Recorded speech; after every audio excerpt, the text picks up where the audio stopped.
আজকে আমি বানাবো নিরামিষ মূলো শাক। তার জন্য নিয়েছি মূলো শাক, আলু, 3টে কাঁচা লঙ্কা। রেসিপিটি সম্পূর্ণ দেখবেন। 5 মিনিট পর ফিরে আসলাম। মূলো শাকগুলো ভালো করে বেছে ধুয়ে কুচিয়ে নিয়েছি কাঁচা লঙ্কা কুচিয়ে, আর আলুগুলো ভালো করে কেটে ধুয়ে পরিষ্কার করে নিয়েছি ছোট ছোট করে। নমস্কার বন্ধুরা, আপনারা দেখছেন Krishna kitchen blog. Krishna kitchen ব্লগে আপনাদের সবাইকে স্বাগত। তো কড়াইয়ে দিয়ে দিলাম পরিমাণ মতো সরিষার তেল। তেল গরম হওয়া পর্যন্ত অপেক্ষা করতে হবে। এবার ওই তেলের মধ্যেই আমি 5টা কলাই ডালের বড়ি দিয়ে ভালো করে ভেজে নেব। আপনারা নিজের পছন্দ মতো যে কোনো ডালের বড়ি দিয়ে এই রান্নাটা করতে পারেন।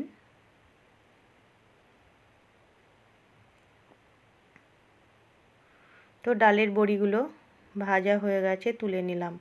আমি আজ নিরামিষভাবে করছি, তাই কোনো রসুন ব্যবহার করছি না। আপনারা চাইলে রসুন ব্যবহার করতে পারেন। এবার ওই তেলের মধ্যে 1/2 চামচ গোটা জিরে আর চেরা কাঁচা লঙ্কাগুলো দিয়ে দিলাম। এবার কুচিয়ে রাখা শাকগুলো দিয়ে দিচ্ছি। আপনারা যদি একবার এইভাবে মূলো শাক রান্না করে খান, তাহলেই বুঝতে পারবেন যে কতটা সুন্দর হয় খেতে, আর গরম গরম ভাতের সঙ্গে খেতে কিন্তু অসাধারণ লাগে। তো আমি সব শাকগুলো দিয়ে ভালো করে নেড়ে নিচ্ছি।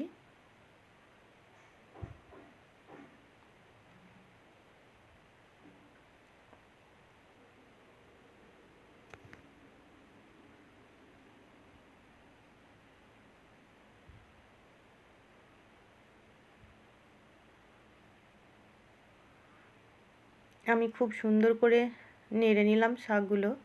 এবার দিয়ে দিলাম স্বাদ মতো লবণ আর সামান্য পরিমাণ হলুদ গুঁড়ো।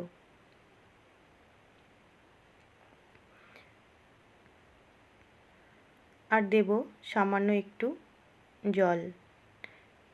বেশি জল দেব না, শাক থেকেই কিন্তু জল বেরোবে। তো সামান্য পরিমাণ জল দিয়ে একসঙ্গে ভালো করে আবারও নেড়ে নেব। তো দেখুন, নাড়তে নাড়তেই কিন্তু শাক থেকে জল বেরোতে শুরু করছে।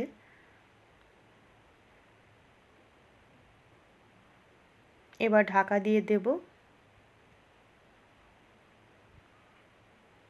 3 মিনিট রান্না করে নেব। 3 মিনিট পর ফিরে আসলাম। আপনারা দেখে বুঝতে পারছেন শাকটা কতটা কমে গেছে।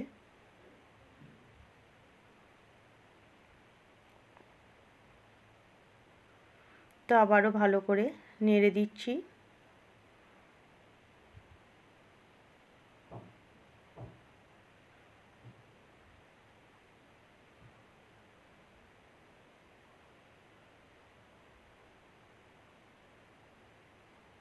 শাকে কিন্তু এখনও জল আছে বন্ধুরা, দেখে বুঝতে পারছেন।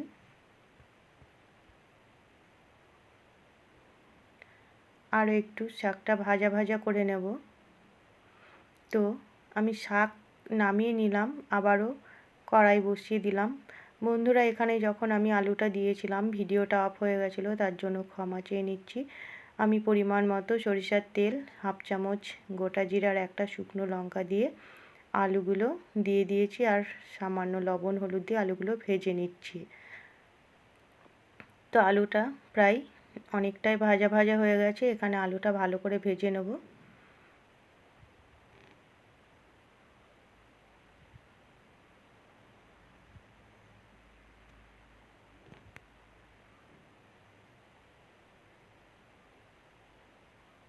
দেখুন, আলু বেশ ভালোই সেদ্ধ হয়ে গেছে এবং লাল লাল করে ভাজাও হয়ে গেছে।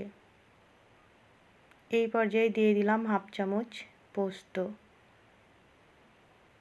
এই পোস্তটা দেওয়ার ফলে শাকটা খেতে কিন্তু খুবই টেস্টি হয়। তো ওই আলুর মধ্যে পোস্ত দিয়ে ভেজে নিলাম। এবার শাক দিয়ে দিলাম। শাক এবার খুব সুন্দর করে হাতে সময় নিয়ে ভেজে নেব।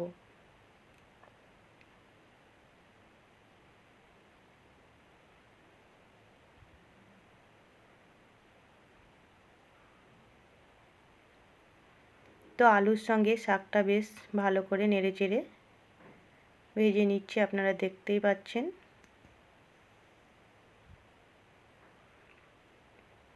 এবার দিয়ে দেব ভিজে রাখা বড়িগুলো আমি এখানে ছোট ছোট করে টুকরো টুকরো করে দিয়ে দিলাম।